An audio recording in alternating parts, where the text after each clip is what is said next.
श्रीराम जय राम जय जय राम. ஸ்ரீமத் வால்மீகி ராமாயணம் சுந்தரகாண்டம் சர்க்கம் 40. அனுமானை அனுப்பி வைத்தல். பேரறிவாளரான வாயு குமாரரோட இந்த தைரியம் கொடுக்கக்கூடிய வார்த்தைகளை கேட்டுட்டு சீதா பிராட்டியார் நல்லா இனிமையான சொற்களை சொல்ல ஆரம்பித்தாங்க. வானரனே, அன்போடு பேசுகிற உன்னை பார்த்து நான் ரொம்ப சந்தோஷமாக இருக்குது.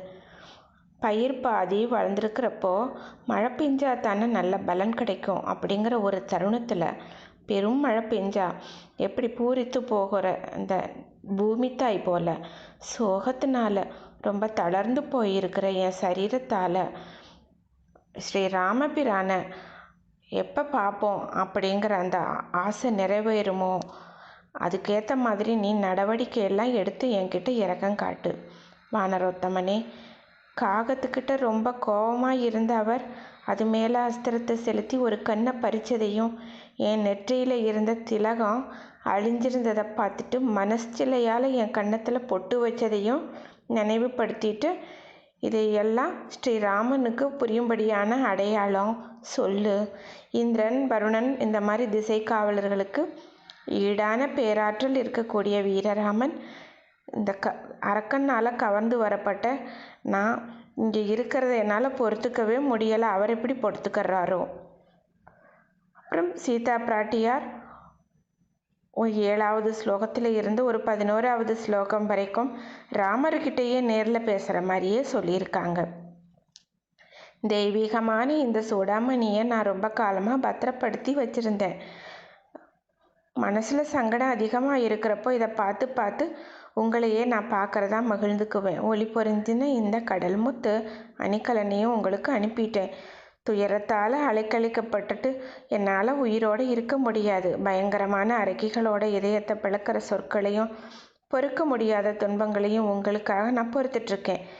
எதிரிகளை அழிக்கிறவரே 1 மாத காலம் உயிரை தாங்கிட்டு இருப்பேன். நீங்கள் இல்லாமல் 1 மாதத்துக்கு மேலே கூட உயிர் பழிச்சிருக்க மாட்டேன்.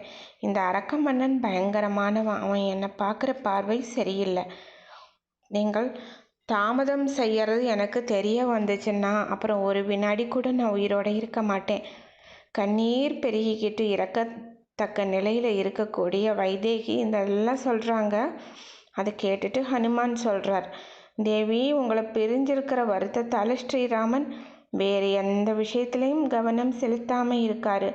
உங்கள் மேலே ஆணையாக சொல்கிறேன், ராமன் துயரத்தில் மூழ்கி இருக்கிறத பார்த்துட்டு லக்ஷ்மணனும் பரிதவிக்கிறாரு. எப்படியோ ஒருவாறு உங்களை நான் பார்த்துட்டேன். கவலைப்பட்டுருக்கிறதுக்கான நேரம் இல்லை பெண்ணரசி. இந்த முகூர்த்தத்திலேயே உங்கள் துன்பத்தோட முடிவை நீங்கள் பார்க்க போகிறீங்க. எதிரிகளை அடக்க வல்ல அரசகுமாரர்களான இந்த 2 ஆண் புலிகளும் உங்களை பார்க்கறதுக்கு துடிச்சிட்ருக்காங்க. லங்கையை சாம்பலாக்க போகிறாங்க.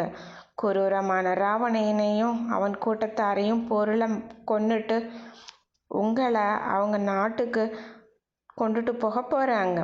மாசில்லாதவங்களே, அவருக்கு ரொம்ப மகிழ்ச்சியை கொடுக்கக்கூடியது அவர் தெரிஞ்சுக்கிறதுமான ஏதாவது ஒரு அடையாளத்தை கொடுங்க அப்படின்னு. ரொம்ப சிறந்த அடையாளம்தான் நான் கொடுத்துட்டேனே ஹனுமானே. என் கூந்தலில் இருக்கிற இந்த அணிகலனை பார்த்ததுமே ராமனுக்கு உன்னோட வார்த்தைகளில் நம்பிக்கை வந்துடும். திருவளர் செல்வரான வானரோத்தமர் அந்த சிறந்த மணியை வாங்கிக்கிட்டு நினைவு கூறுவார் கண்டிப்பாக. பிராட்டியார தலையால் வணங்கிட்டு திரும்பி போக முயன்றார் ஹனுமான்.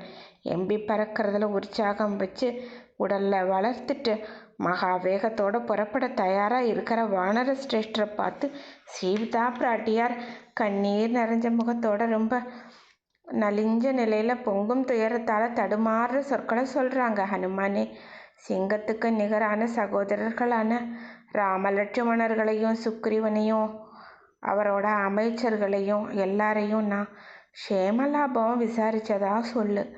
பெருந்தோழரான ஸ்ரீராமன் இந்த துக்க சாகரத்திலிருந்து என்ன கரையேற்றும்படியாக செய்ய வேண்டியது உன்னோட கடமை.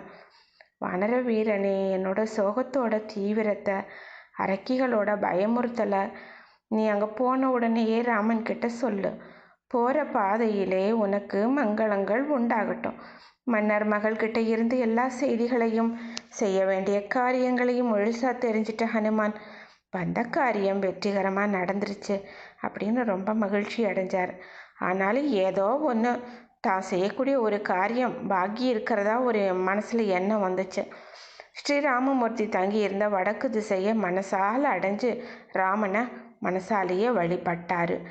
ஸ்ரீமத் வால்மீகி ராமாயணம் சுந்தரகாண்டத்தில் 40வது சர்க்கம் முற்றிற்று. ஸ்ரீராம் ஜெயராம் ஜெய் ஜெயராம்.